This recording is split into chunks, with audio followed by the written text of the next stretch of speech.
श्रीकृष्ण यांना फक्त रुक्मिणीच नव्हे तर 8 राण्या आणि 16 सहस्त्र स्त्रिया होत्या.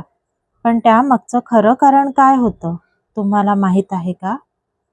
श्रीकृष्ण यांच्या आयुष्यात 8 मुख्य राण्या होत्या, ज्यांना अष्टभार्या म्हटलं जातं. पहिली रुक्मिणी, प्रेम आणि श्रद्धेचं प्रतीक.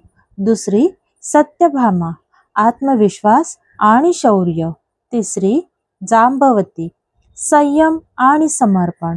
चौथी कालिंदी, तपश्चर्या आणि भक्ती. पाचवी मित्रविंदा, प्रेमासाठी संघर्ष करणारी.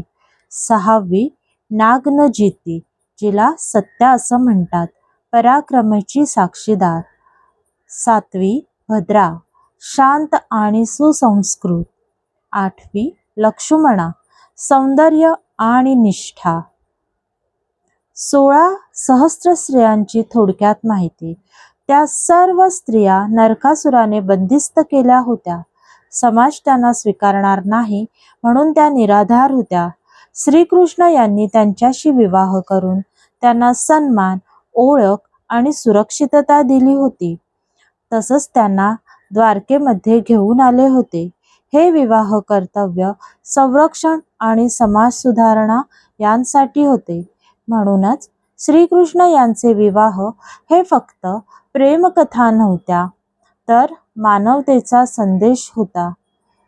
तुम्हाला जर का 16 सहस्त्र स्त्रिया आणि त्यांच्या 8 भार्यांची कथा ऐकायची असेल तर आपलं भैरवी हे चॅनल लाईक, शेअर आणि सबस्क्राईब करा. तसेच बेल बटन प्रेस करायला विसरू नका, जेणेकरून तुम्हाला येणाऱ्या युगंधर कादंबरीचे सगळे भाग सविस्तरपणे ऐकता येतील. थँक्यू. धन्यवाद.